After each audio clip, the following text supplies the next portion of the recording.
Quando a gente usa essa frase, é um milagre, o que é um milagre? Um milagre é quando acontece algo em nossa vida que está além da capacidade humana. Por exemplo, os médicos fizeram a parte deles, deram a medicação, fizeram a cirurgia, mas um milagre aconteceu, ou seja, algo além, algo sobrenatural, algo que o ser humano não pode fazer. Isso é milagre. E os sinais de Jesus, os milagres de Jesus, era para mostrar quem Ele era, o Senhor e o Salvador desse mundo. Então nós vamos, durante o mês de novembro, falar sobre os milagres de Jesus. Eu dividi em alguns temas. O primeiro tema, que é hoje, milagres da natureza. Por exemplo, Jesus transformou água em vinho, andou sobre as águas, multiplicou pães e peixes, acalmou uma tempestade, fez uma pesca milagrosa, muitos peixes foram pescados. Esses milagres são chamados milagres da natureza, ou na natureza, coisas que estão relacionadas não com pessoas, mas com coisas da natureza. Então, eu escolhi, dentro desse tema, eu escolhi falar sobre Jesus transforma água em vinho. Poderia escolher outros aqui, mas eu escolhi somente a água em vinho. E na próxima semana, uma nova área, doentes curados, expulsão de demônios, ressurreição de mortos, outros temas, outras áreas que Jesus operou um milagre, tá? Então espero que você, no mês de novembro, você esteja aqui para juntos estudarmos a palavra de Deus. E hoje, começando com um texto muito conhecido, inclusive fala que foi o primeiro milagre que ele fez em João, e é a transformação da água em vinho. E o texto começa assim: 3 dias depois houve um casamento em Caná da Galileia, achando-se ali a mãe de Jesus. Jesus também foi convidado com seus discípulos para o casamento. Deixa eu explicar para você então o que está acontecendo nessa história. A festa de casamento na época de Jesus não é como a nossa.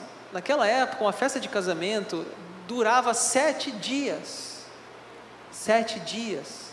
Fica imaginando hoje, né? A gente vai fazer uma festa hoje de uma noite. Gasta-se uma fortuna. Filmagem, decoração, alimentação, aluguel de lugar. Uma fortuna. Na época não era um dia não, era 7. 7 dias de festa. E você imagine, pessoa chegando, saindo, pessoa passando, 7 dias, ia para casa, voltava, enchia a pança, ia dormir, voltava de novo para comer mais. O noivo está pagando, vamos comer, vamos tomar vinho e tal, e assim ia, 7 dias. E nesse processo de 7 dias, nessa história, acabou o vinho, né? Acabou o vinho da festa. E é o que a Maria diz no verso 3: tendo acabado o vinho, a mãe de Jesus lhe disse, eles não têm mais vinho, né? Pessoal, imagine lá, nós estamos na festa de casamento de alguém, de repente fala assim: acabou o refrigerante, acabou o suco. Fala assim: como assim? Agora é 9 horas da noite, aí não tem mais suco. Aí passam os garçons só com água, para lá e para cá, água. Aí a criança fala: eu quero uma coca. Não tem. Aí passou: tem suco de laranja? Não tem, só tem água. Que festa mais sem vergonha é essa? Vai falar, né? Que é assim, né? A gente vai em festa, a gente come e sai falando mal ainda, né? Imagine se acaba antes. Então, acabou o vinho. Gente, olha, tem que ter uma tubaína pelo menos, gente. Não dá para ficar uma festa sem uma tubaína, sem um suco, alguma coisa. Tem que ter. Então, para a família da época, acabar o vinho era uma vergonha. Diz: nossa, que o cara fez festa 7 dias, não dá, nem colocou comida aí, o vinho para 7 dias. Então, era uma vergonha para a família. Por quê? Porque não conseguiu atender todos os convidados durante os 7 dias da festa. E nesse momento, a Maria, ela percebe o problema e ela vai lá e fala para Jesus: Jesus, acabou o vinho, Jesus. Os noivos não têm vinho para servir mais os convidados. Agora, deixa eu abrir aqui um parênteses. Eu falar de um assunto aqui quando a gente fala de vinho na Bíblia. O vinho de hoje é igual aos do tempo bíblico? Pessoal, muitas pessoas usam esse texto que nós estamos comentando agora como dizer assim: não, Jesus transformou água em vinho, ou seja, Jesus era um beberrão, Jesus bebia, Jesus apoiava a bebedice, sabe? Essa coisa assim de usar um texto bíblico totalmente fora do seu contexto. Por quê? Porque primeiro que nós estamos num contexto diferente do nosso. Naquela época, gente, não tinha Coca-Cola, não tinha suco Prats, suco de uva, não tinha Guaraná Antártica, Tubaína, não tinha. Naquela época, o que tinha era as frutas. Então, primeira coisa é essa. E segunda coisa, existia muitos tipos de vinho na Bíblia. Tem várias palavras para falar do vinho. Tem o vinho alcoólico mesmo, que ele é chamado lá no grego de sidra, que é realmente aquele vinho muito fermentado, ficava muito tempo na fermentação, chegava a níveis mais altos de álcool no vinho.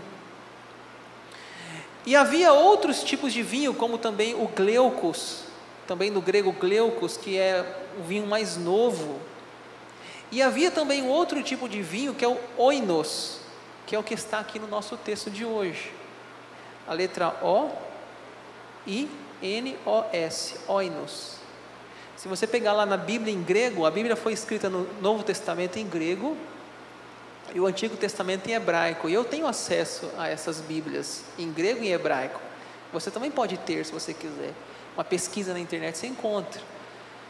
E lá nós vemos a palavra original, não a tradução em português, a palavra original. E a palavra original desse texto de João 2 é oinos. Que oinos, ele é usado como um suco de uva, como um vinho não alcoólico, como um vinho mais leve. Então, esse termo que aparece ali, não é que as pessoas ali estão embriagadas, não está dizendo isso. Outra coisa, na época de Jesus, além de não ter refrigerantes e sucos e outras bebidas que nós temos hoje, a água também não era uma água potável como nós temos hoje, a água mineral no garrafão. Então, o suco de uva, ele era uma forma também segura de você consumir uma água saudável. Então, veja o tanto de contexto que está por trás disso. Veja bem, as pessoas justificam a sua embriaguez, o seu vício no álcool, dizendo: não, Jesus transformou a água em vinho. Eu não creio que Jesus faria um vinho alcoólico para embriagar os convidados. Jesus na ceia, ele usou pão e vinho. Eu não creio que Jesus usou um vinho ali para embriagar os seus discípulos. Eu não acredito nisso, porque o vinho que Jesus usava ali, ele pode ser traduzido também como suco de uva, e fala-se que o suco de uva não é muito bom também, e não tem álcool. Sabia que, por exemplo, hoje nós vamos ter a ceia aqui no final do culto, e a ceia que nós servimos aqui é um pedaço de pão e um suco de uva. A gente não serve vinho. Sabe por que a gente não serve o vinho? Porque tem pessoas, possivelmente aqui nessa noite, que se ela tomar um gole de vinho, ela tem uma recaída. A pessoa já está 1 ano, 2 anos, 3 anos sem colocar uma gota de álcool na boca, e se ela toma um vinho nessa noite, na ceia, ela tem uma recaída. E tem pessoas que é um problema tão grave isso na vida delas, a dependência química do álcool, que ela vai num bar, e ela vai ficar no bar até ser mandada embora do bar, até cair no chão, até alguém chegar lá e falar: fechou, sai daqui. É assim. Isso chama-se dependência química. Talvez para você isso é uma coisa boba, mas eu acompanho pessoas com esse problema. Eu conheço famílias que passam por esse problema, de pessoas que não podem tomar uma gota de álcool, porque se tomar uma gota, elas não param mais, não param mais. Então, o álcool não é uma brincadeira não, gente. O álcool não é uma coisa legal não. Até a sociedade já percebeu os malefícios do álcool, que tem uma lei chamada lei seca, que se você for pegar dirigindo com um pouquinho de álcool, você é preso, tem multa. Então, não é brincadeira isso aqui, é um assunto muito sério. Porque hoje é moda, quem não bebe, bebe leite, você é fraquinho. É muito perigoso esse assunto, é muito arriscado, é muita gente sofrendo, muitas famílias destruídas. Então não justifique que Jesus transformou água em vinho, então tudo legal. Não é assim, não é isso que o texto está dizendo, não é isso que o texto está dizendo. Importante a gente entender realmente quais são os tipos de uva na Bíblia e por que eles consumiam o suco de uva naquela época. É importante a gente entender todo esse contexto antes de falar uma coisa dessa. Até porque a pessoa fala assim, Jesus transformou água em vinho, mas a pessoa não fala que tem outros tantos textos na Bíblia que fala, não vos embriagueis com vinho. E tem outros tantos textos na Bíblia que fala de pessoas que tomaram vinho e fizeram loucuras, como Noé, se embriagou, amaldiçoou os seus filhos, como Ló, que foi embriagado pelas filhas e teve relação com elas. Eu poderia falar aqui de outros textos para vocês. Então, não justifique a Bíblia num versículo específico, fora do seu contexto, porque não é isso o objetivo dessa passagem. Jesus não tinha o objetivo de embriagar ninguém naquela festa.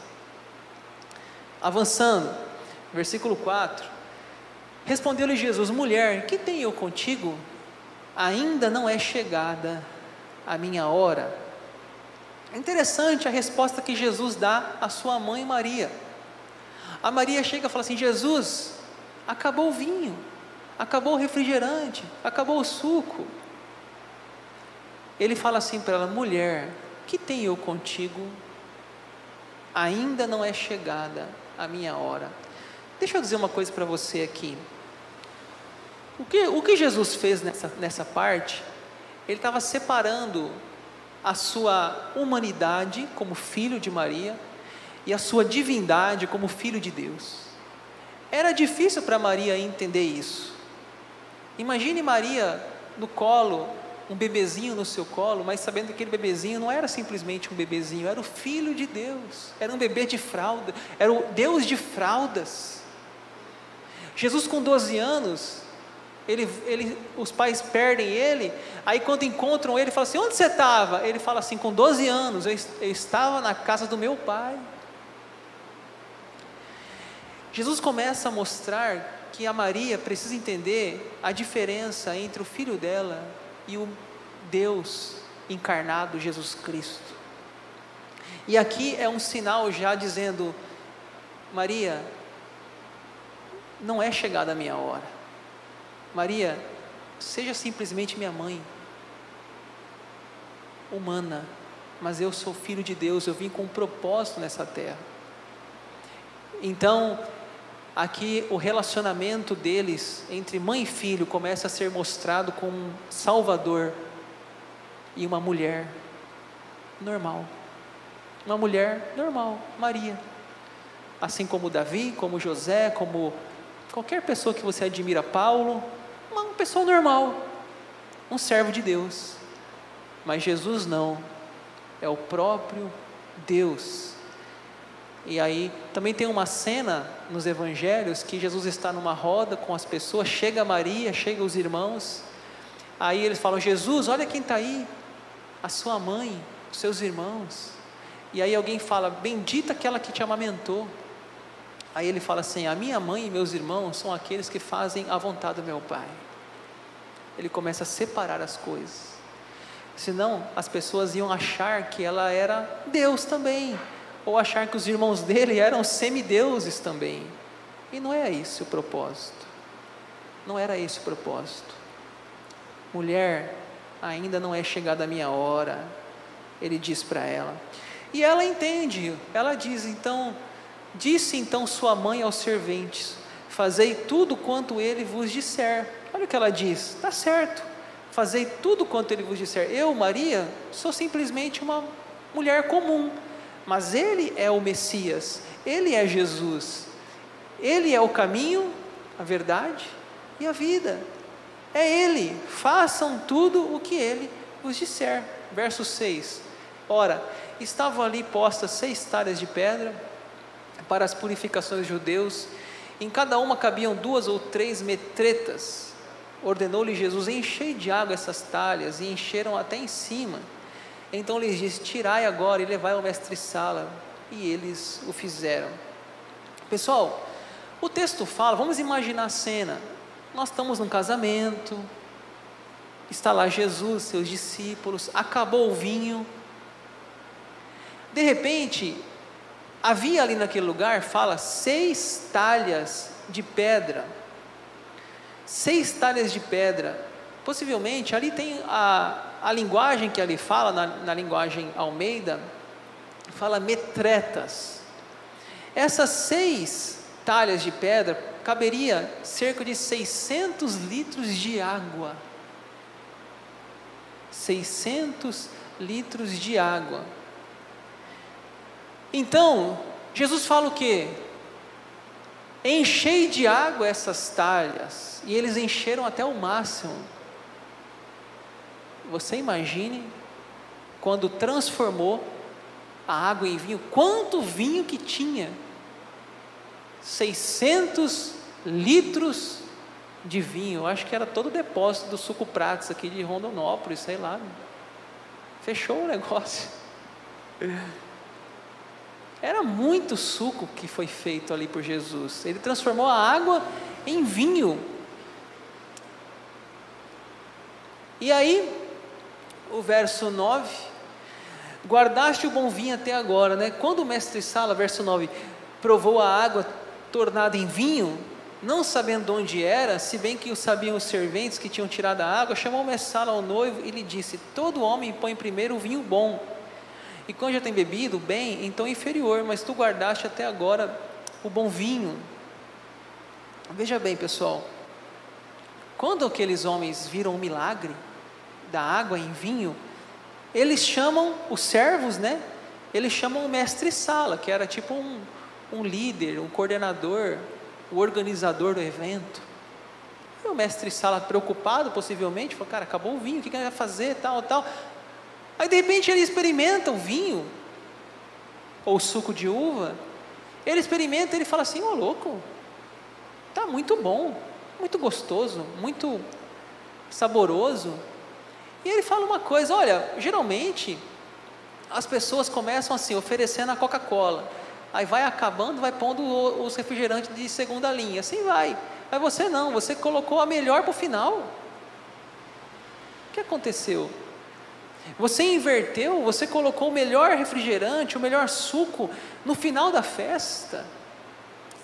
Mas o que tinha acontecido na realidade foi um milagre, não foi que ele tinha escolhido qual era a ordem de oferecer o refrigerante ou o suco, enfim, naquele banquete. E eu fico imaginando, pessoal, então, aqueles noivos, né, que receberam um presente de Jesus, né, um presente de casamento. Além da presença de Jesus, receberam 600 litros de suco no casamento. Jesus salvou aquele casamento. Agora veja bem, gente, por que um milagre? Por que um milagre?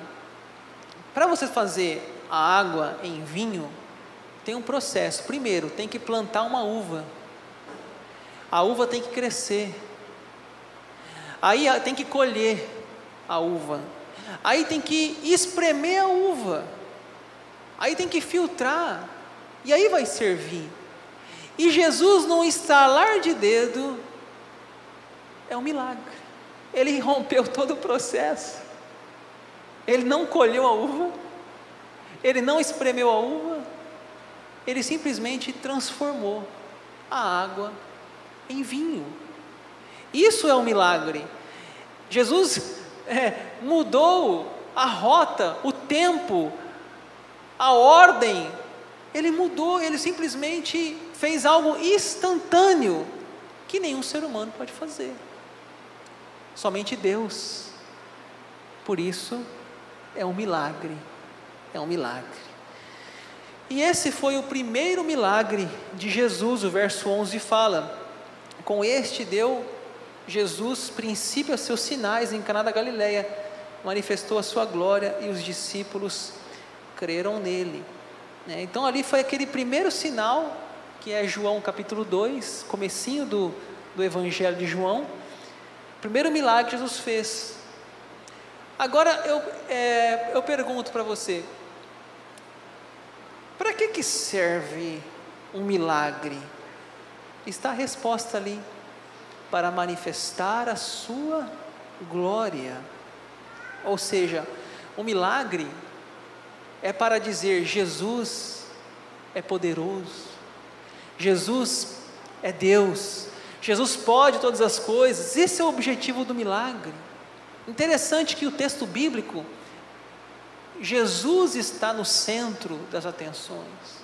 Não é o noivo, não é a noiva, não é o servente, não é o mestre-sala, não é nem a Maria, nem os discípulos, é Jesus está ali no centro, fazendo acontecer. Ele é o operador do milagre. Ele fez aquilo para mostrar quem Ele era, que Ele é Deus. Então, quando a gente recebe um milagre, se você receber um milagre, não é porque você é muito bom, ou porque você tem muita fé, ou porque você merece, não. É para mostrar a glória de Deus. Ele merece a glória. É Ele a glória. É esse o objetivo de um milagre. Para que seja feito um testemunho para a glória de Deus. Ele manifestou a sua glória e os discípulos creram nele. Eu fico imaginando os discípulos assim, conversando lá: rapaz, o homem é poderoso, hein? Imagine o Pedro conversando com o André, conversando com o João: rapaz, o homem, cara, o homem transformou 600 litros de água em suco. Rapaz, ele é filho de Deus. Os discípulos creram nele. Pessoal, eu vou para a parte final com algumas aplicações aqui para a nossa vida, dessa passagem. A primeira aplicação que eu trago para a nossa reflexão é: valorize o casamento. Uma vez eu fiz uma pergunta nas células, assim, eu falei: que conselho você daria para uma pessoa que vai se casar? Não sei se vocês lembram dessa pergunta. Que conselho você daria para uma pessoa que vai se casar? Virou uma gozação essa pergunta, né? A turma tira onda, né? Por quê? Porque casamento é sempre um grande desafio. Depois que você casa, o homem começa a lavar louça, começa a lavar banheiro, fazer xixi sentado, muda tudo. Muda tudo a vida de um homem. Então a gente fica brincando assim: cara, você vai casar? Misericórdia, né? Mas tem até uma música aí que fala assim: casou, casei, complicou, compliquei, né? Então a gente brinca com esse tema, mas a gente sabe que o casamento é um projeto de Deus. Tanto que Jesus foi num casamento e Ele realizou um milagre no casamento. Então, por mais que o casamento seja uma dificuldade, seja uma decisão de renúncia, muitas vezes, de paciência, de amor, de perdão, mas é isso que Deus tem para nós realmente. Por mais que você talvez esteja tão magoado com o casamento, frustrado, você fala assim: ah, pastor, eu não estou pronto, eu estou vindo de um divórcio. Eu respeito, mas o casamento é um projeto celestial. A gente precisa entender isso e valorizar o casamento, por mais difícil e por mais exemplos negativos que você teve, mas é um lugar abençoado, é um lugar especial. Deus criou o casamento e abençoou aquele casal naquele dia. A segunda coisa que eu quero refletir com vocês é: convide Jesus para a festa do seu casamento. A Bíblia diz que Jesus foi convidado para um casamento. Ele foi convidado. João 2:1. Eu pergunto para você: você convida Jesus para o seu casamento, para a festa do seu casamento? Muitas pessoas, quando vão se casar, pensam na festa, pensam nos convidados, nas roupas, nos detalhes, na filmagem, na decoração, esquecem de convidar Jesus. Deixa eu dar um exemplo aqui para vocês. Imagina que eu, pastor Daniel, vim para essa igreja solteiro, recém-formado no seminário, 22 anos de idade, e estava solteiro. Tem pastores solteiros, pastores que foram muito novos para o seminário, ou ainda estão namorando, noivos, ou pastoras solteiras. A igreja não tem problema com isso. Então vocês imaginem aí, eu estou solteiro, 22 anos, aqui na igreja, aí eu chego aqui e o pessoal fala assim: ó, rapaz, tem uma menina ali, sua cara, pastor, quem que é? O nome dela é Bel. Eu falo: rapaz, será? Não, rapaz, ó, menina joia, a menina de Deus, você vai gostar dela, é a turma, sabe aquela turma do ajunta, né? Já vê uma pessoa sozinha, já arruma um par, né? Aí, não, pastor, você vai gostar dela, né, tal. Aí beleza, aí eu começo a namorar com ela, tal, e dar rock, né? E aí tal, beleza, vou casar. O pastor vai casar. Tem que casar, porque pastor solteiro não dá. Não, beleza, vamos casar. Aí beleza, vou fazer uma festa. Vou chamar vocês para ir na minha festa. Aí todo mundo chega lá, claro que eu não vou pregar, porque eu estou casando.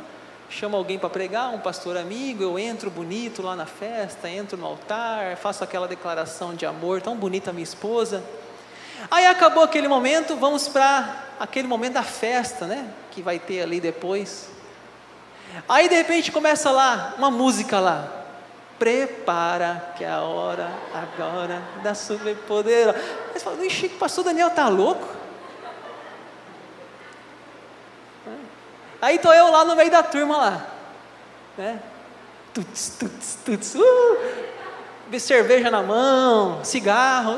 Que pastor está louco? Mas gente, será que só eu que tenho que dar esse exemplo? Por que eu vou em tantos casamentos? Eu fico tão triste.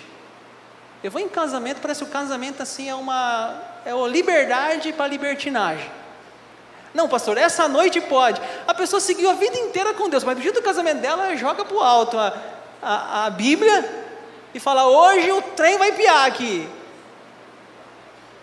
E é cada música mais escabrosa, é cada letra, funk, sertanejo universitário, é beber, cair, levantar, é não sei o que, gente. Aí eu fico pensando assim: nós fomos lá, pediu o pastor para ir lá, fez uma mensagem, orou, abençoou, aí parece que terminou ali, falou: pastor, tchau, pode ir embora, porque já vai começar o forró aqui. Eu fico imaginando Jesus: vocês me convidaram, até a plaquinha tinha Jesus o convidado, entra aquela criança, Jesus o convidado de honra, beleza, aí Jesus está ali, quando começa o forró, agora Jesus, tchau, já deu o seu horário, Jesus, fica mais aqui não, você não vai gostar do que você vai ver não. Pensa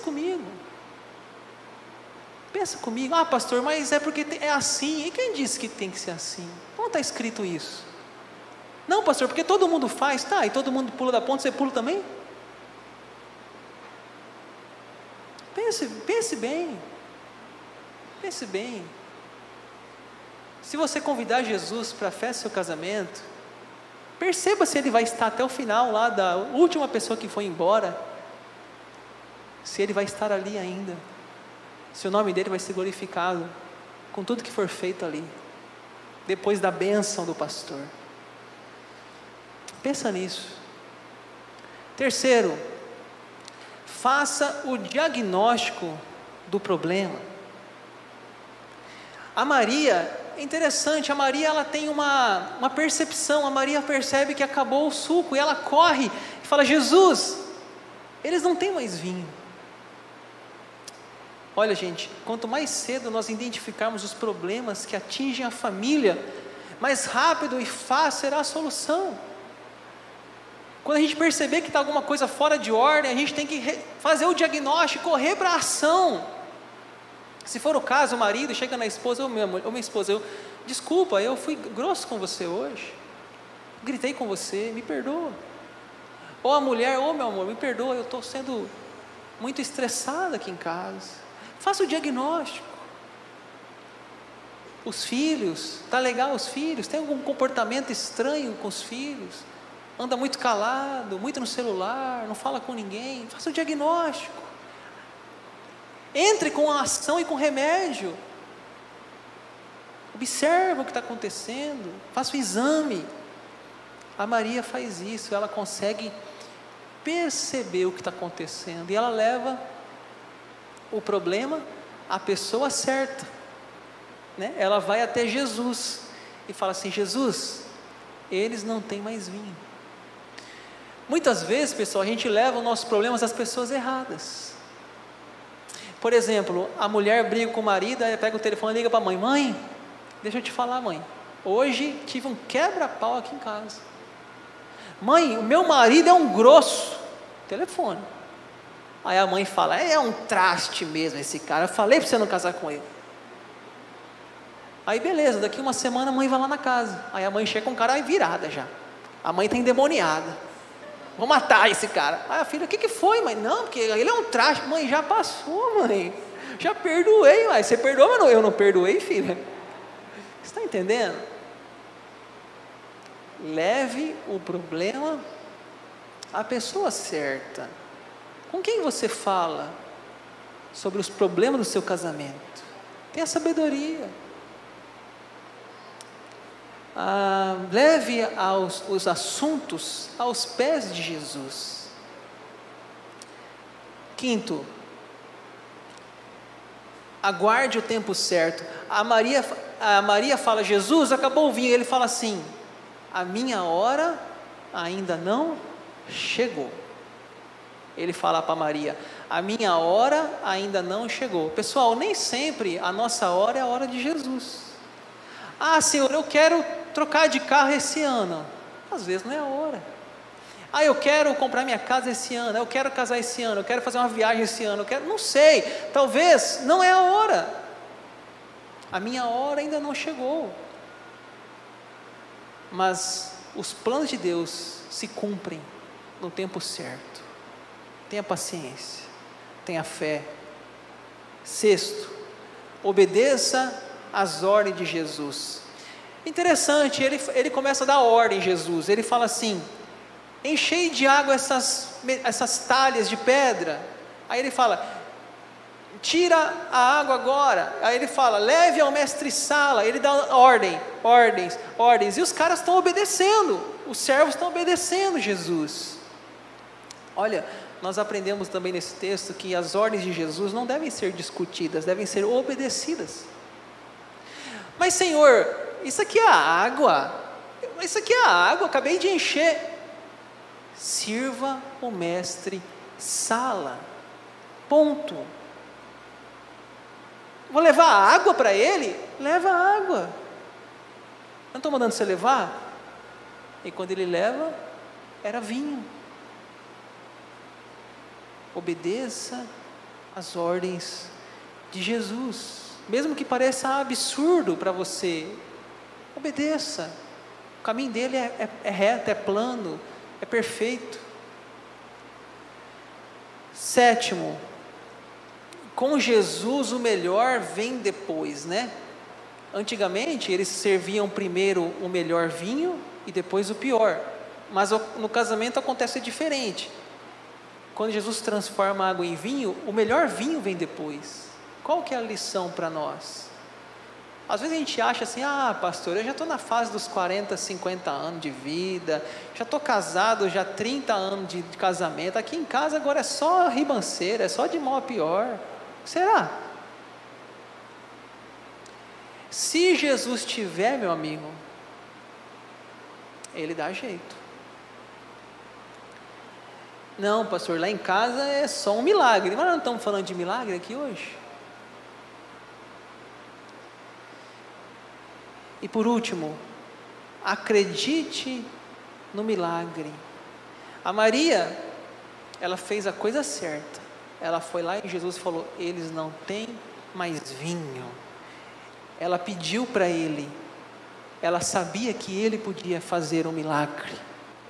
Ela manteve a sua fé no seu próprio filho, que era o filho de Deus.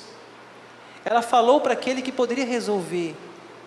Ela sabia que Jesus poderia operar um milagre. E eu não sei, meu irmão, minha irmã que está aqui hoje, eu não sei qual a área da sua vida. Talvez não é o casamento, talvez você não é nem casado. Mas eu quero dizer para você que não importa se é na vida profissional, se é na vida emocional, depressão, ansiedade, pânico, se é problema de ordem da família, eu não sei, na saúde. O que o texto nos diz é que Ele pode fazer um milagre. E Ele fez em um casamento.